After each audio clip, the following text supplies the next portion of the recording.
Welcome back. Welcome back to the Star Carter Personal Finance channel. I do appreciate you being here today on this live. We got some really important information that we got to cover this afternoon, especially if you are a fellow Gen X like I am. I am 46 years old, born in 1978. And so if you are a Gen X, that means you were born between 1965 and 1980. So with the youngest Gen X is being 44 years old, and with the oldest right now being at 59, about to be approaching 60 years old next year, we have got to talk about it because it's all in the headlines right now.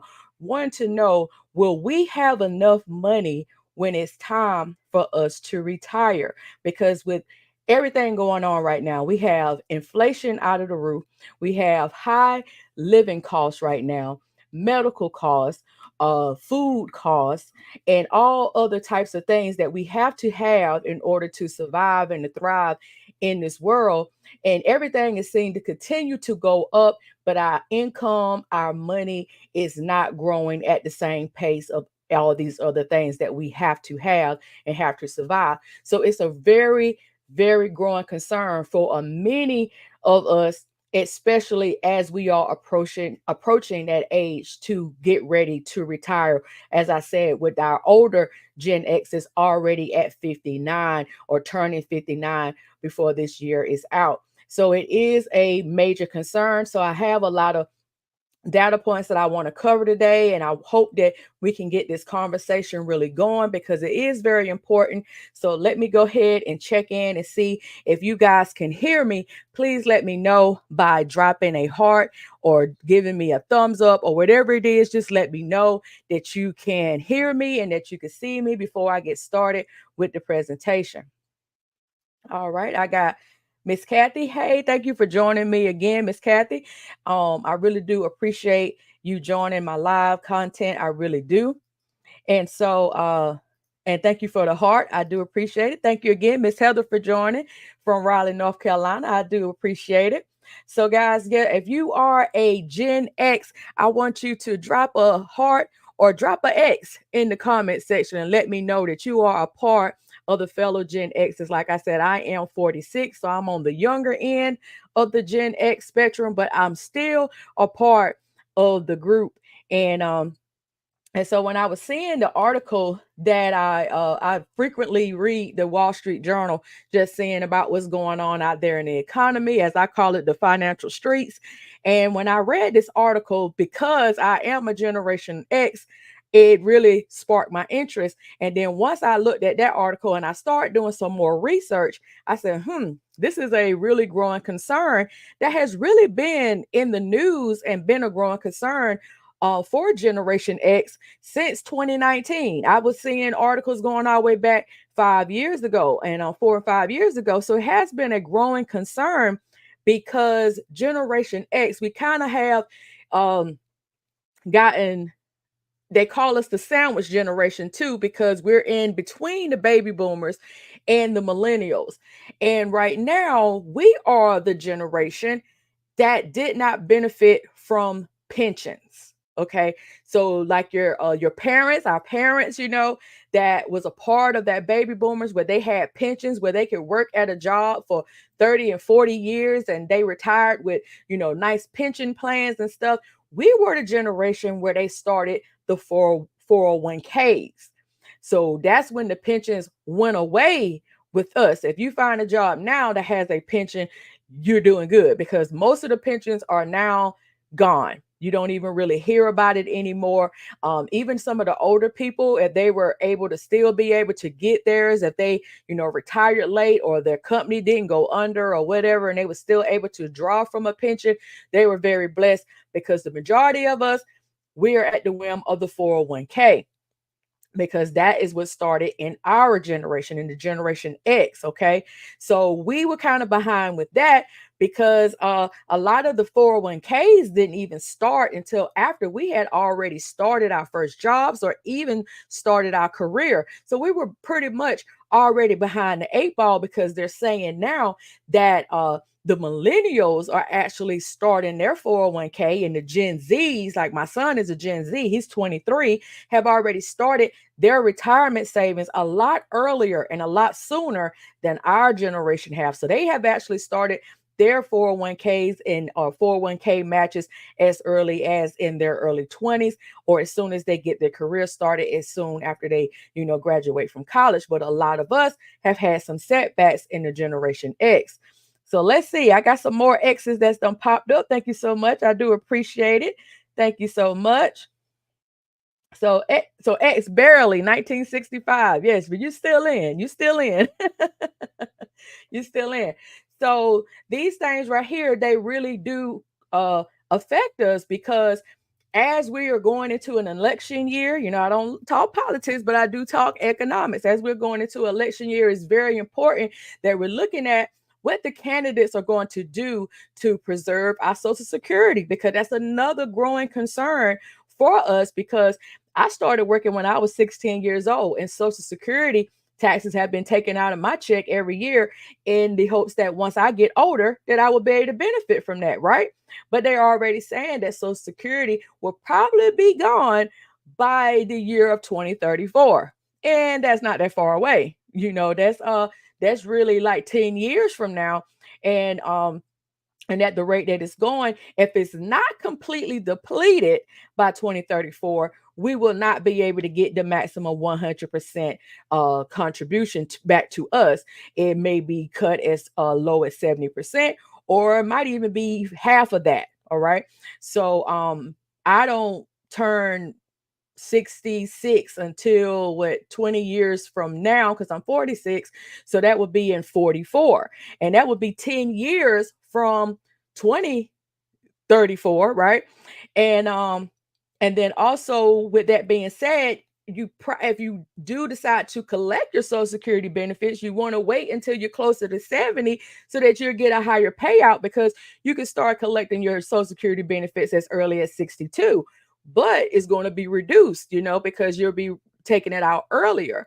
So it's looking like Gen X's might have to work a little bit longer than our predecessors, than the baby boomers. We might have to work well into our quote unquote golden age and our golden years, just to come back where we are right now, with, as I said, the higher food costs, the higher housing costs, the higher everything right now. So it's very important that we're looking at each candidate, especially in this election season, to make sure that we're picking the right ones that is going to help us propel forward. Because 4 years, or whoever get this new administration, that's going to put me right at 50 when this person leave the office. I'm gonna be at 50 at that point. And so and our older Gen X's that are already pushing 60, that's going to be turning 60 next year. If you were born in 1965, you're going to be turning 60 next year. So these things are going to really, really and truly be in your forefront, because at 59 and a half, you can start taking out your 401 contributions without a penalty, as well as your Roth IRAs and stuff like that without a penalty. But will you be ready to do that, or could you be able to afford to do that? Because based on the data that I've seen, a lot of people saying that they need, basically what they're saying is that Gen X's are going to need $1.5 million just to survive and not have to worry about going back into the workforce. So if you retire at your rightful retirement age, whatever that is, between 59 and a half and all the way up to 70 or whatever, will you have enough to sustain you? Sorry, getting tongue tied. To sustain you throughout the rest of your golden, years? Will you be able to do the things that you want to do? What they're saying that even with your retirement fund, that they recommend you only withdraw 4%. But depending on where you at with 4%, what would 4% look like on an annual basis?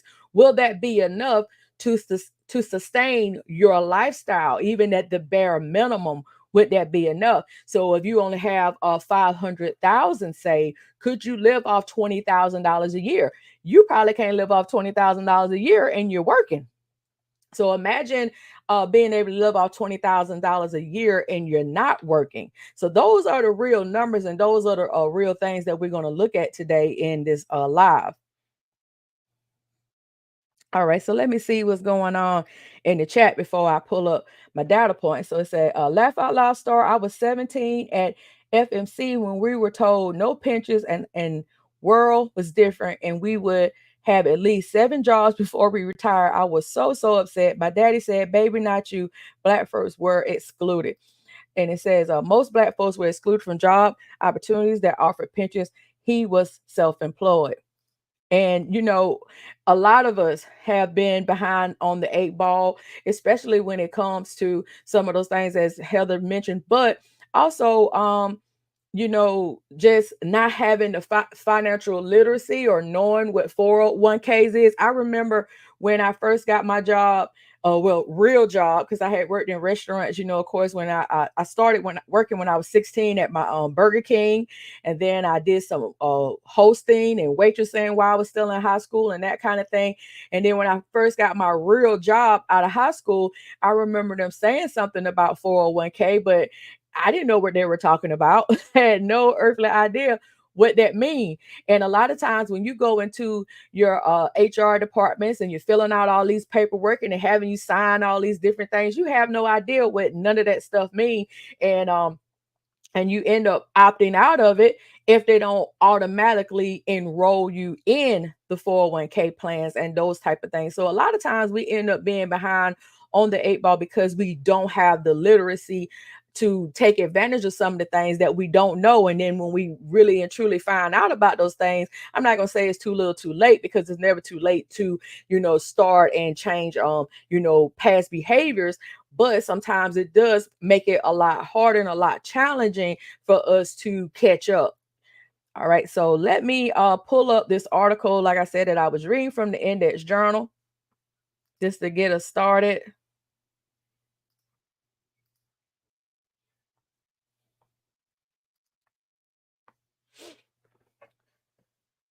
All right. So it says, as Generation X approaches retirement, reality still bites. The forgotten generation, born between 1965 and 1980, launched their careers at the start of a massive shift in how Americans work.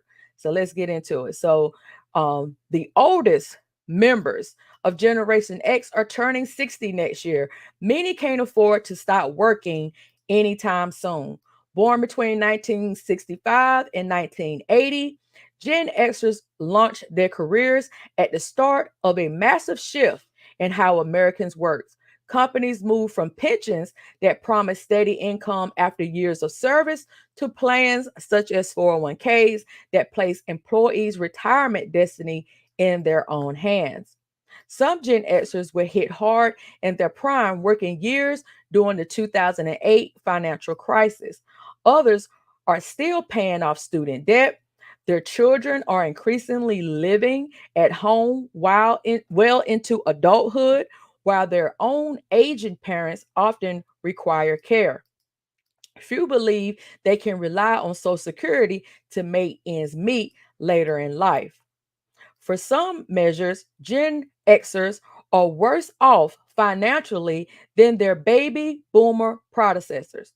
The median household net worth of Gen Xers between 45 and 54 years old was about 250,000 in 2022, about 7% lower than that of baby boomers at the same age in 2007, according to Inflation Adjustment Federal Reserve data.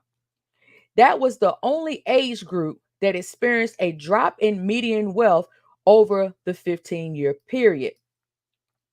David Bryan, 55, earns about 35,000 a year as a school bus driver and lives on TB Island, Georgia. He doesn't own property and has about 100,000 in retirement savings from his previous jobs as a railroad conductor and a researcher at a college foundation. It's a different life than that of his parents, who worked for decades for the sheriff's department and post office and received steady pension checks when they retired. As long as my body will let me, it's better I keep working, said Brian. The roughly 65 million Americans in Gen X are sometimes referred to as the forgotten generation, sandwiched between the larger and louder baby boomer and millennial generations. They are also called the latchkey generation. How many of y'all was latchkey babies? Often coming home from school as children to an empty house because your parents had to work, right? Goldman Sachs Asset Management in a recent report called Gen X the 401k experiment generation. So we had a lot going on in our generation. For decades, employers often supported loyal workers in old age through traditional pensions with set payouts for life. The advent of the 401k system pushed the responsibility to the individual, and Gen X was caught squarely in the transition. Gen X is the first generation where they were mostly expected to figure out their retirement on their own, said Jeremy, I can't say that last name, an economist, a professor at the University of Central Arkansas and the director of Arkansas Center for Research and Economics. The early champions of 401k never thought that it would become the dominant way most Americans save for retirement. It is named for a line in the tax code changed in 1978 that gave executives a tax free way to defer compensation from bonuses or stock options. Human resources executive and economics jumped on the 401k as a way to encourage savings for rank and file employees.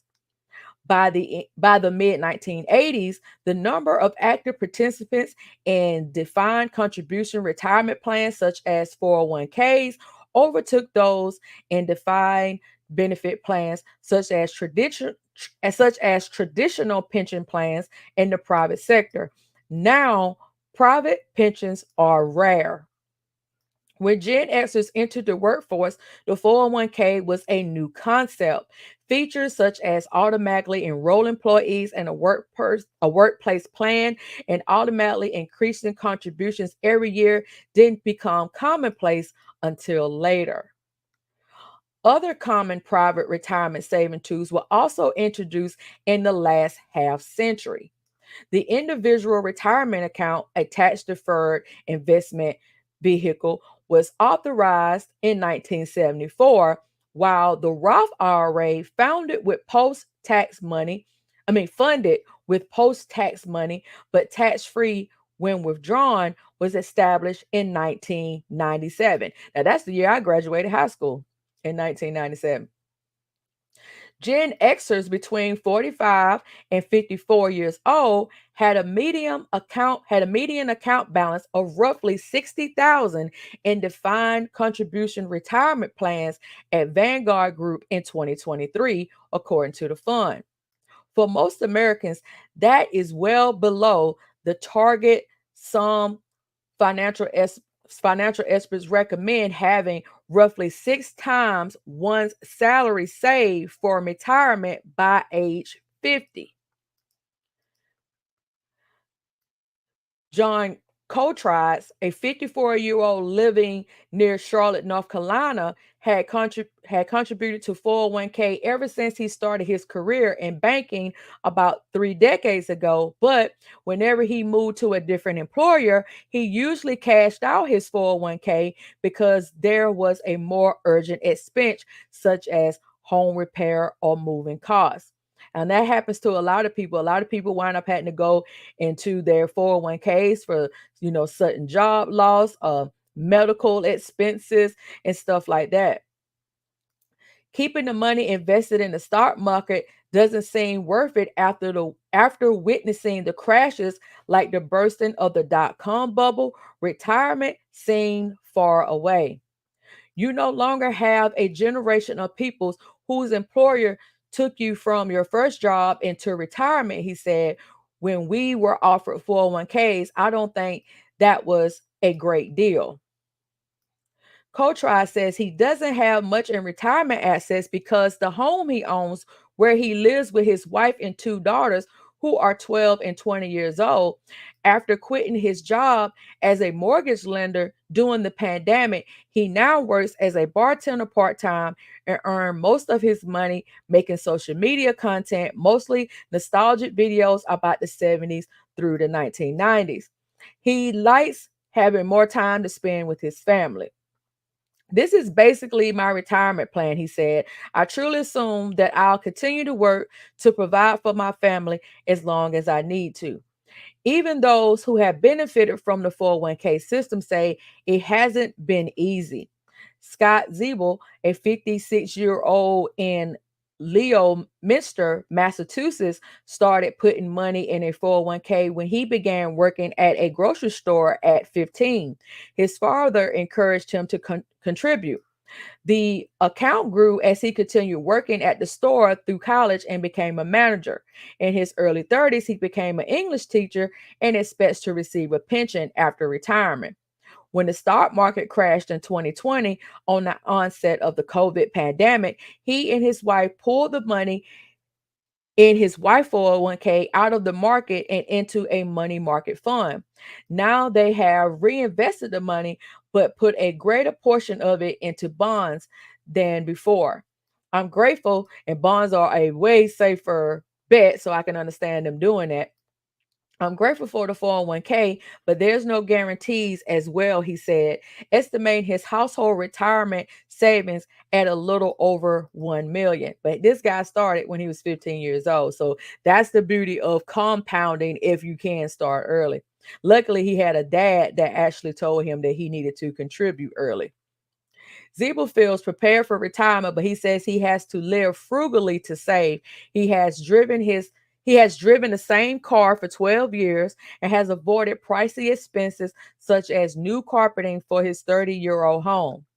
My wife and I have done so much planning for the future with our money, it's made living in the now difficult, he said. From some Gen Xers, the 2008 financial crisis was a hit that took years to recover from. Around 2007, Darlene Diva Moore was at the peak of her career as a managing partner at a title company in West Palm Beach, Florida. Then the housing market collapsed and her company went under. She couldn't make rent on her apartment and had to crash with her significant other at the time, sometimes turning to sleep on the beach or in her car. The Great Recession changed everything for us, said Moore, who is 57. After that, I don't know how many Gen Xers trusted the system.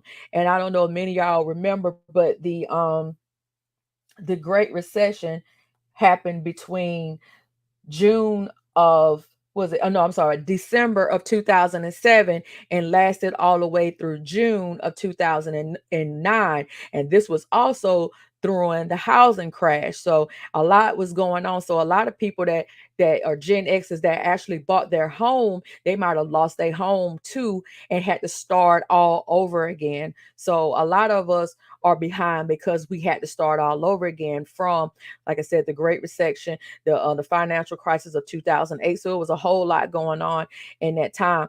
I know I was working at a textile plant, and the plant that I was working at, it closed because our work went overseas, because at the time our current presidential administration said that as long as the process started in America, it could still have the Made in America stamp.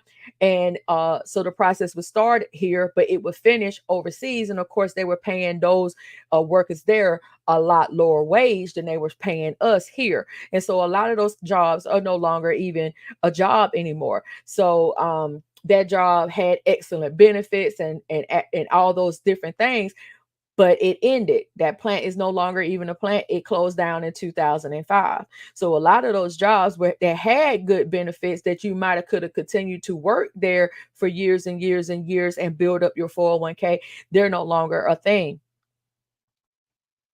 So after selling in Denver, More than 2 years went by before she landed a new job. She went back to school, getting an online bachelor's degree in business management and master's degree in human relations and organization development. Now, and she is self-employed as a career counselor. And that's what happened to me after my job went overseas. I wound up going back to school and wind up getting me a degree in business and accounting, and that's how I got into banking. And so the plant closing down was a blessing.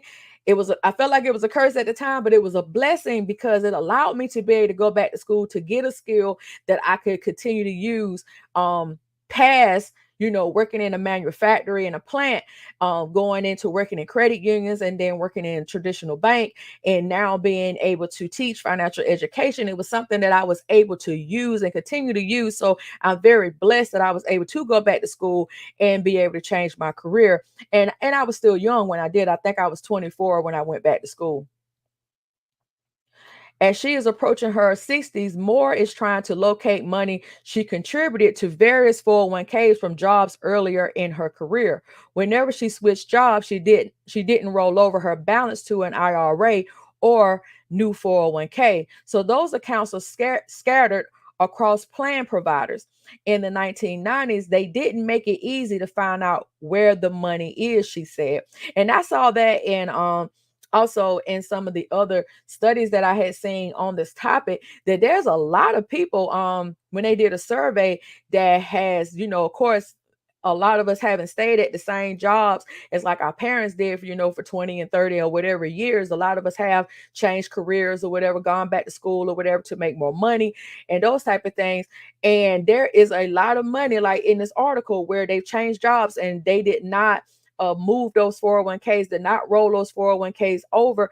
And that happens a lot. So you end up having money that's sitting out there and you have no idea where it is. She is also contending with student debt from a for-profit associate's degree program she completed in her 20s that has swelled to nearly 90,000 from around 27,000 due to interest. So a lot of us in Gen Xers still have student loan debt, and you may have either from personal student loan debt, or you may have taken on student loan debt to help your kids that are now in college age. More than a quarter of U.S. households led by Gen Xers between the ages of 45 and 54 had education loans in 2022, compared with about 15% of baby boomers at the same age in 2007, according to the Fed data.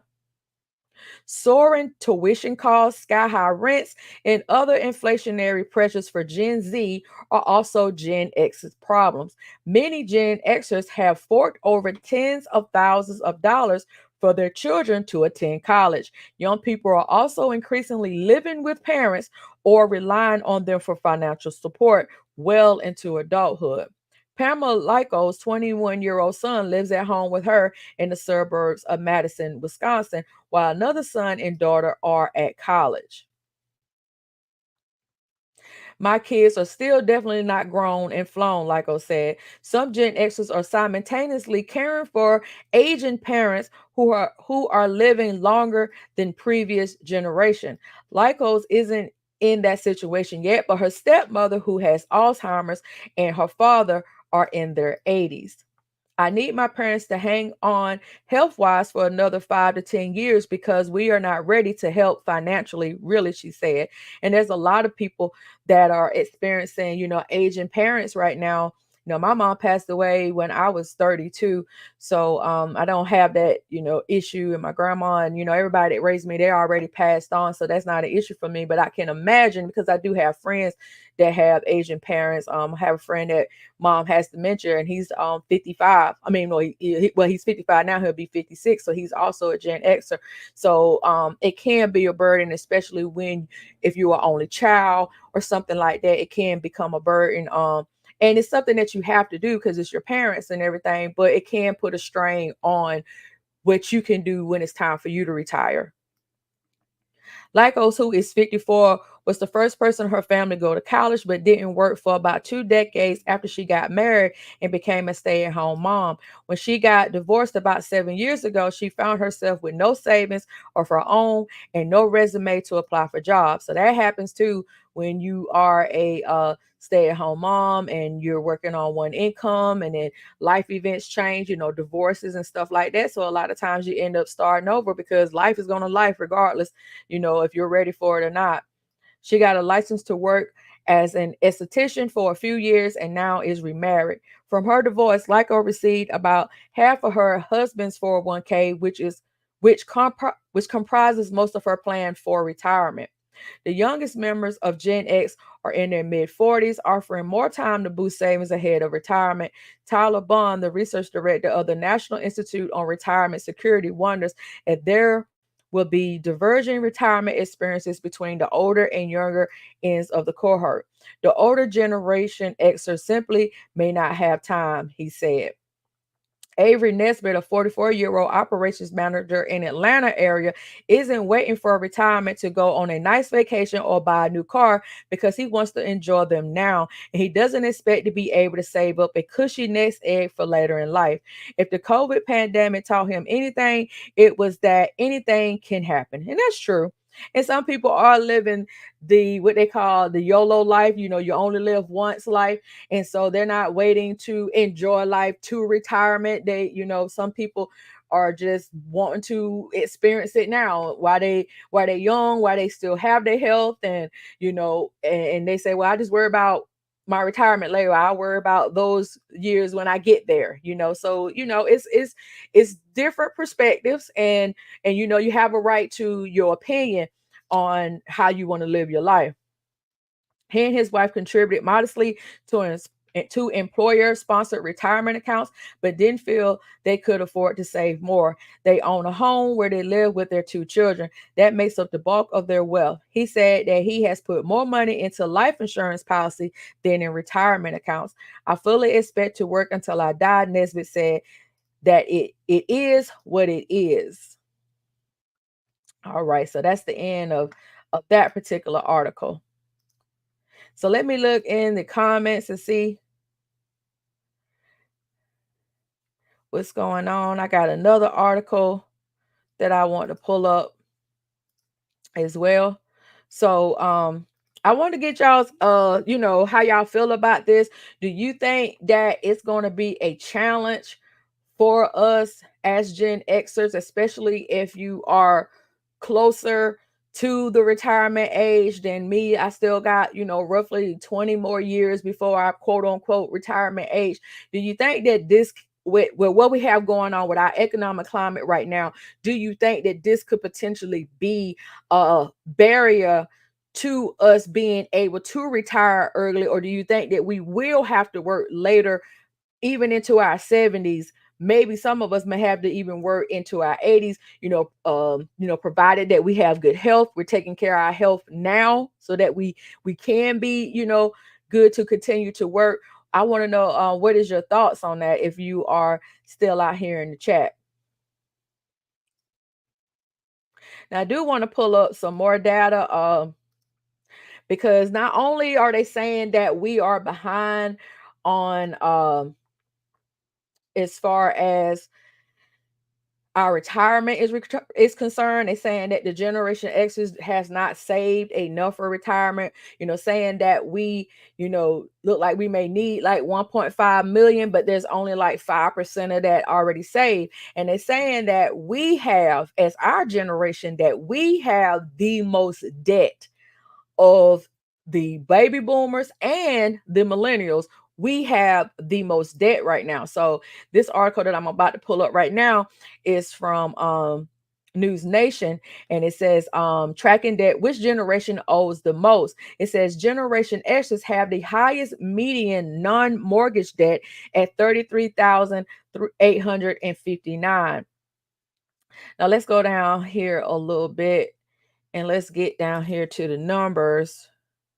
So it says across, I'm gonna start up here. Mortgages make up the bulk of household debt, but a news analyst shows most Americans owe thousands of dollars beyond their home loans, with members of Generation X carrying the highest balances. Across the 100 largest metros in the US, the median non mortgage debt is $24,668, according to the online lending marketplace Lending Tree.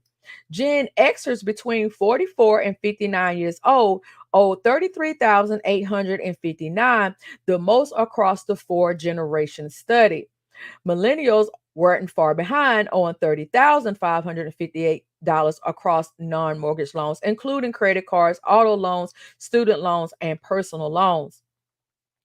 So we already know that credit card debt is already soaring. It's already into the trillions of dollars. A lot of people are using their credit cards right now to bridge the income gap because of the high inflation, gas, food, you name it, is all expensive right now, even our insurances. So it said debt levels also vary widely by region. Consumers in McAllen, Texas have the highest auto debt across all generations, Lending Tree found. Gen Zers in Northeast cities like Boston and New Haven, Connecticut had the highest student loan debt, while millennials carried higher student loan balances in Southeast cities like Durham, North Carolina, and Atlanta, Georgia. The analysis is based on more than 428,000 on anonymized credit reports from Lending Tree users in the nation's 100 largest metros areas. The credit reports are from October 1st of 2023 through March 31st of 2024. The median non-mortgage debt balance by generation according to Lending Tree. So right here, we're at the top with the most debt of, like I said, 33,859 of all the four generations. So we have the generation debt situation. Across all the generations in the 100 largest metros, Gen X's have the highest median non-mortgage debt. Sorry, excuse me. The cohort also has the largest share of people with debt. Nearly 99% carry some type of balance. Gen Xers led the way in three of the four categories analyzed. The group between 44 and 59 years old has the highest median credit card, auto loan, and student loan balances. So a lot of our money, a lot of our future wealth is being ate up in interest, especially if we are carrying balances on our credit cards right now, having, auto loans. And I'm not saying that you have to have a car. You have to have a car, but are we changing cars too often? That could be a thing. I know for sure that there's people that, when I worked in banking, I know there was people that had to get a new car every year.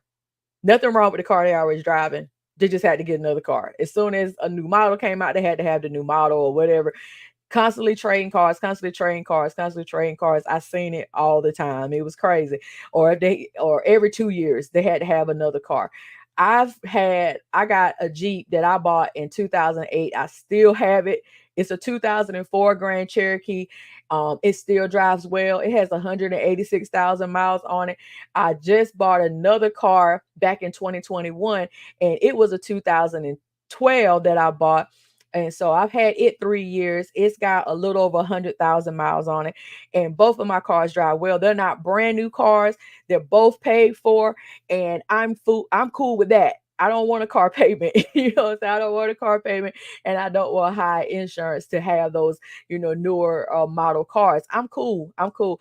But it just depends on where your values land at, because it was a book that I read that we read in my credit ready program back in February called I Would Teach You to Be Rich by Ramit Sethi. And one thing I like about him, what he talk about in his book, is you have to find out what you love, and the things that you love, you don't have to skip on the things that you love, but you have to skip on the things that you don't love. So that means that you can't love everything as far as luxuries are concerned. Like he would say that he's not he loves to travel, so therefore he cuts back on other areas that are not important to him because he loves to travel. He wants to go to nice areas when he travels, and he wants to stay in really nice hotels. So he cuts back on other areas that are not important to him, you know. So I think that that's what it comes down to. If you're a person that really like a nice car and want to get a new car every 2 years, then you will have to cut back to me on other areas of your life where it's not that important to you. You can't have this, you know, real luxury car and then have this really nice high house payment to go with this nice luxury car if you can't afford it, because there is a thing called lifestyle creep or lifestyle inflation, where you tend to spend at the rate that you earn. And so eventually that's how you can have 67% of Americans that make six-figure incomes that are still living paycheck to paycheck. You know, people that are high income earners, but they are living from paycheck to paycheck because of them trying to keep up with the lifestyle that they have, you know, want to live, because they're making the kind of income that say, all right, if I'm making six figures, then I'm supposed to look this way, I'm supposed to dress this way, I'm supposed to ride this way, I'm supposed to live this way. And you have to set those standards for yourself, especially if you want to be able to have things. Now, if you want to live the YOLO life that I just talked about, you know, in that article we just read from the Wall Street Journal, where people want to enjoy their things now and they worry about retirement later, then, you know, you do you. But if you're somebody that really and truly wants to be able to enjoy their later years and not have to worry about money, not have to worry about having to work in your 70s or whatever, then those are the things that you're going to have to think about and sacrifice now. A lot of times we don't want to we know delay the gratification. We want the instant gratification right now. We don't want to delay it for a future time where we can be more stable and it's not stressful, you know. So a lot of those things that we have to definitely take into consideration. So it says that, you know, Gen S's, that we led the categories when it comes to us owing the most. Four of the five metros where Gen Xers owe the most are in Texas. McAllen tops the list, where Gen Xers owe a median balance of 46,166. Healthy auto loans appear to be the main driver in the Lone Star State, with Gen Xers' typical car debt hovering around 29,000 in multiple cities. Gen Xers' credit card balances were highest in the Northeast and Florida, Bridget, Connecticut, 8,669. New York, 7,922. Top the list, followed by Miami, 7,797. Lakeland, 7,777. And Cap Cor, Florida, at 7,714. Only 25% of Gen Xers still carry student loans. However, their median balance is 31,066, the highest of any generation. So we are, you know, carrying a lot of debt. And when you're carrying a lot of debt, you also got to realize that this is eating into our wealth. The more that we are carrying a credit card balance, especially now with the credit card interest rate being well into the 20%, even if you have excellent credit, a lot of these credit cards are starting in the 20%, even with the 800 credit score or 850. It's just with a credit card interest rate is actually starting at. And even with credit unions, you know, Navy Fed highest interest rate is 18% right now. And not all credit unions cap 18% as their highest credit union, as their highest interest rate. So if you're carrying a balance, you're definitely throwing away your future rate, because for every dollar you spend and if the interest rate is 18%, then that's $18 on, 18 cents on every dollar that you are carrying a balance. So just look at it that way. And that interest rate is higher than what you would get as a return on your investment, even in the stock market or even in your retirement plans. You're not getting that kind of rate of return, even with high yield savings account, money market, you name it.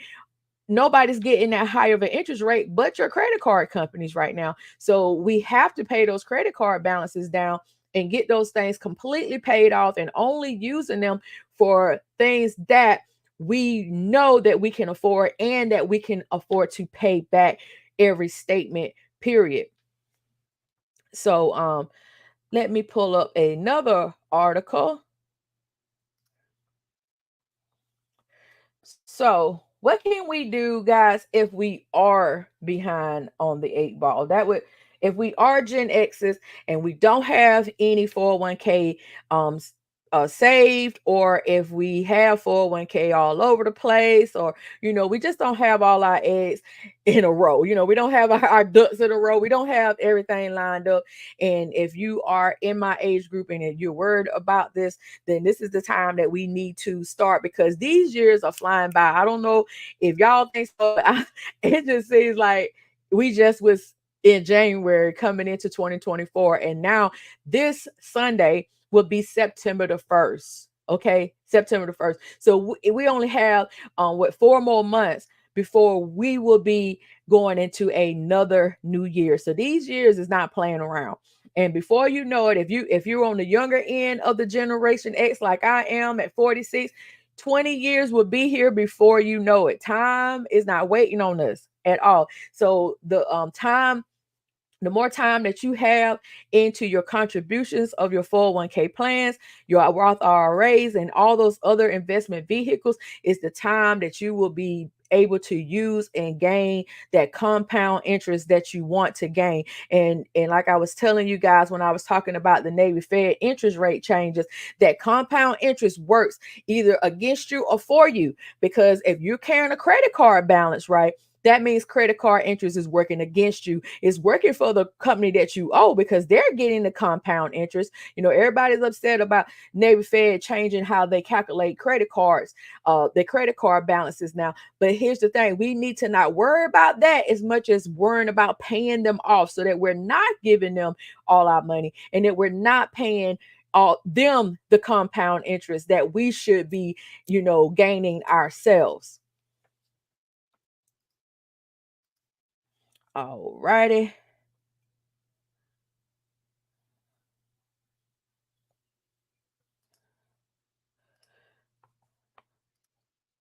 So as I was saying, there's an article right here that says that Gen X says they need more than 1.5 million to retire comfortably, but most have less than 5% of that saved.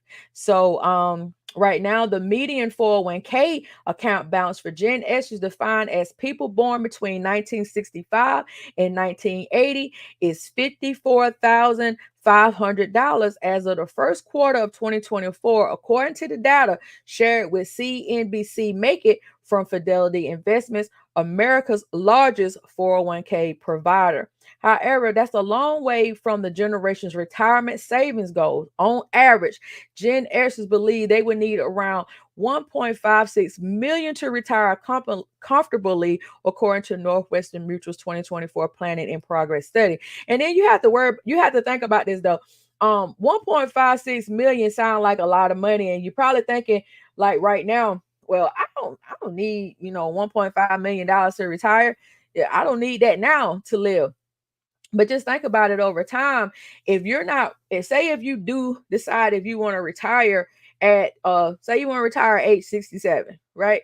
And from age 67 until you're no longer on the earth, which you have no idea how long that's going to take, you could live to be 100 years old. So if you live to be 100 years old, even at 67, you still got a cool, over almost 30 years, you know what I'm saying, of living. You still got, like, you know so you got to think about it in that standpoint, that 1.56 million. And if you were to divide that by 30, because at 67 plus 30, that would make you 97. So even if you live to be 100 years old, you still would have 30 more years to live. So if you think about that and you just take those numbers and you divide that, take that 1.56 and divide that by 30, would you be able to live off of that for the rest of your time? Also adjusting for inflation, because we know inflation is going to eat a lot of that up. So your 1.56 million today will not be the same 1.56 million next year and the next years to come. So we have to think about that as well.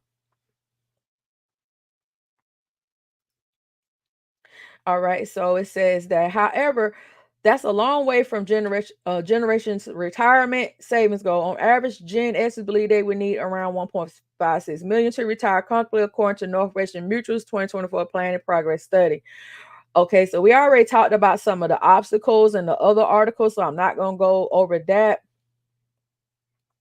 But it does says that, when it's talking about 401k participation rates are typically as low as 60% when people have to sign up themselves. So we have to make sure that we are signing up. If you work at a job and you plan on being at that job at least a couple of years, then it behooves you to go ahead and sign up for their 401k. And if they have a 401k match and they're going to match you got to do it, because you are leaving free money on the table.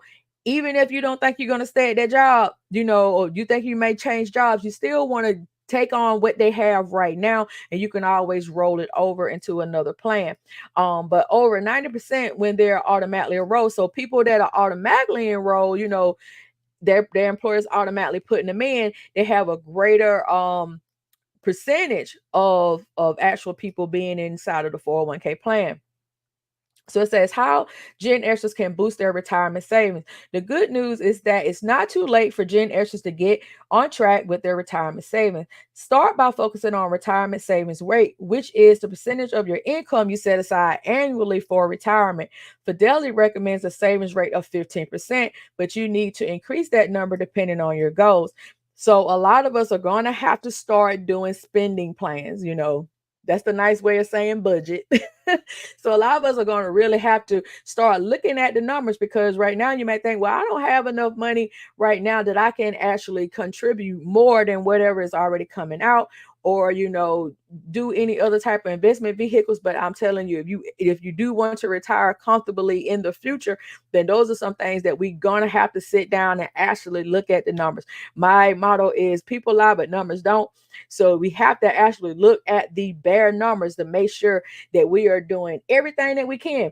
And sometimes when you actually sit down with an old budgeter, whether it's a paper budget like this little budget planner, or a digital budgeter, or Excel spreadsheet, like I said, right here on my YouTube channel, where I have a monthly spreadsheet that's like for $4.99, or however you decide you want to do it, is going to help you in the end, because you're never, until you start actually tracking your spending and knowing exactly where your money is going, every dollar, every cent, you will be surprised at how much money that you throw away on little bitty stuff that you probably don't even think about. Because a lot of the little things that we do on a continuous basis can add up to be a lot of money over time. And what you think about $5 or $20 extra here and there that you're throwing away, think about you doing that on a consistent basis, day after day, week after week, month after month, year after year.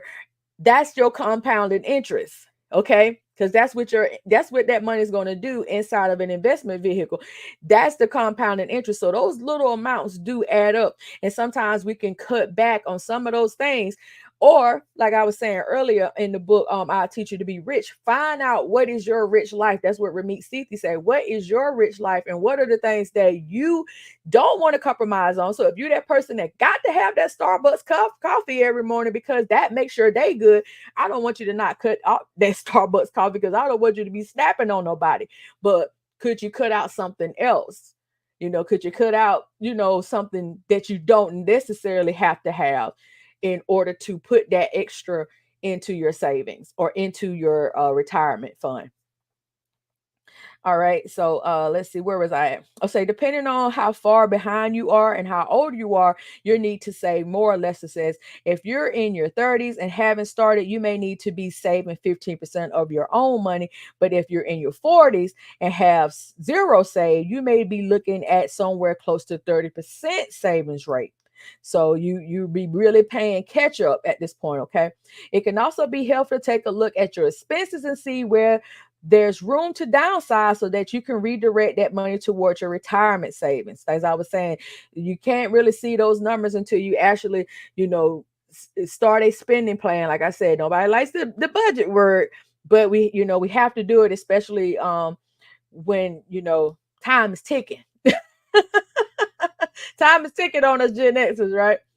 Um, Ask yourself, how can I start paring back on my standard living so that I can save more and gradually get used to having less money to spend? Because that's where your life may be like post retirement, she says. Okay. So, you don't want to be, you hear the little sad stories about, older people having to, eat from food banks, and just a food insecurity, and it's really sad.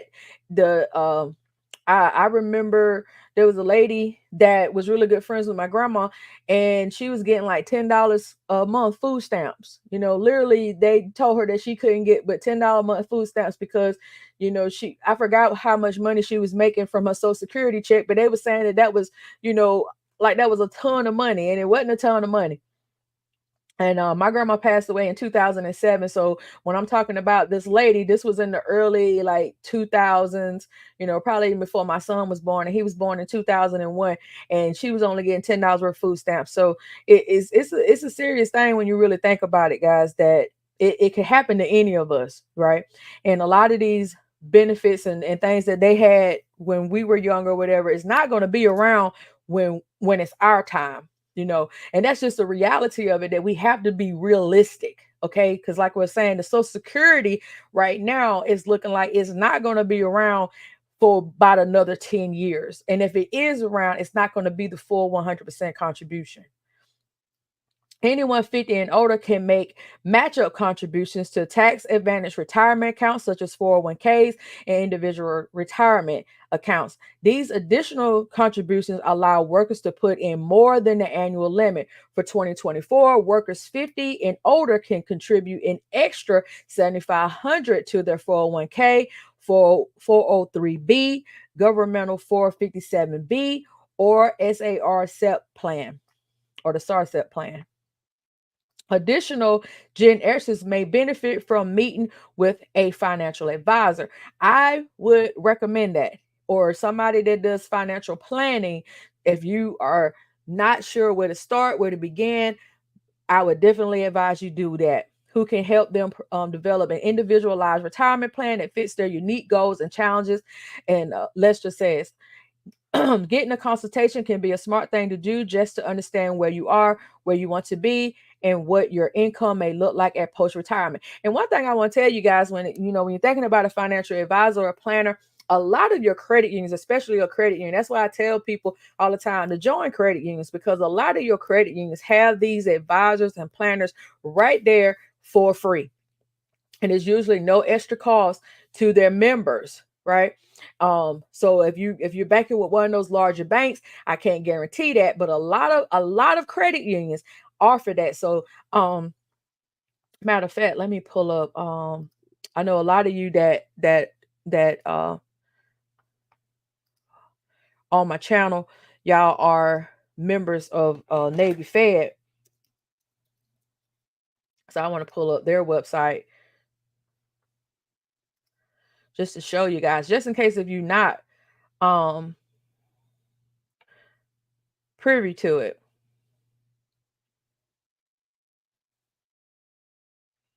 All right, let me share my screen. So right here, where it says investments right here. So we got investments right here. And so meet your perfect credit union. That's not it. Where is it at? Investments. Why are you not clicking?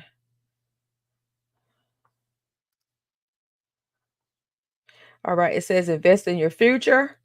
What is your investment style?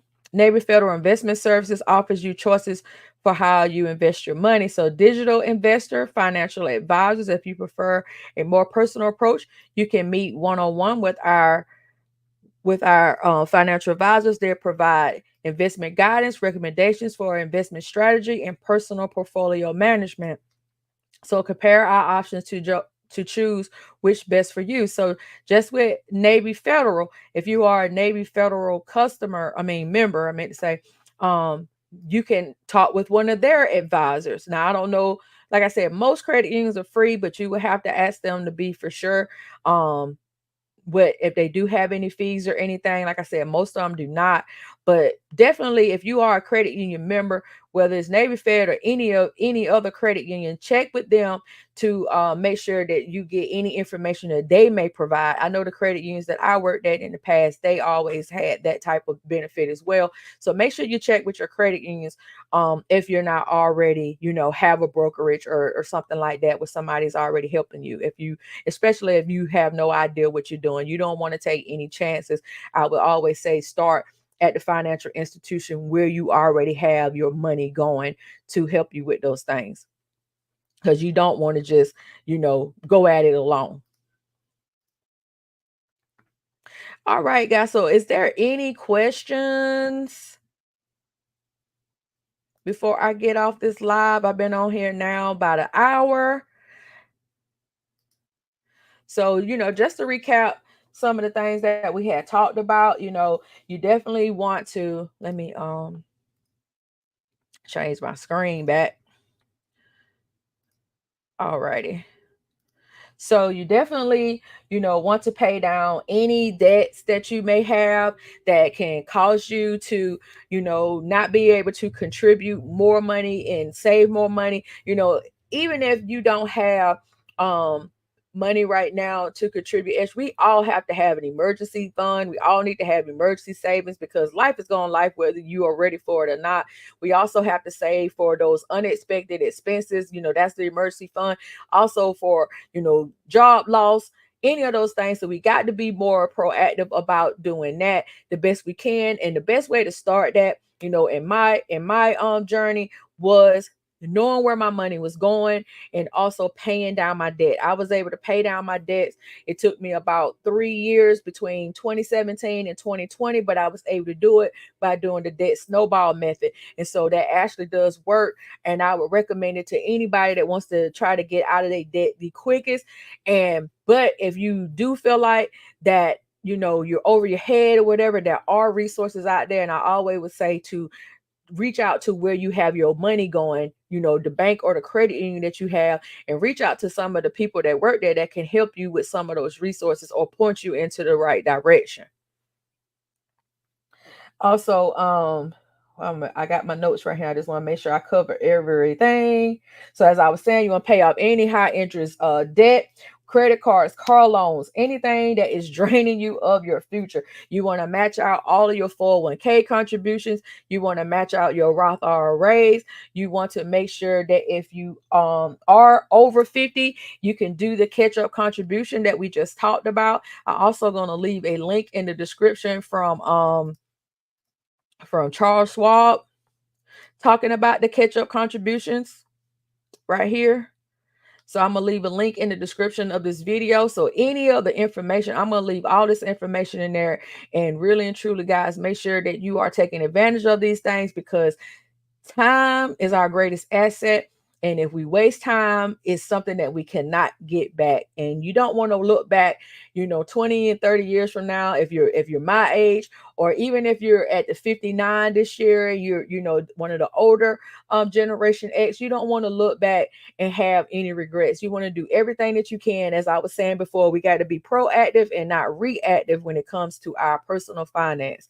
So I really do appreciate all the love. Thank you, everybody that stuck around with me to get through this live today. I'm about to, my mouth is so dry. So I really do appreciate it. And guys, make sure that you keep the conversation going in the comment section of the video after the live ends. And make sure that you share it with some of your Gen X's friends. And make sure that we're all on track so that we can enjoy our retirement when it's time. I really do appreciate all the love and support again. Make sure you guys like, subscribe, share, do all those good things. And I'm going to see you guys on the next one.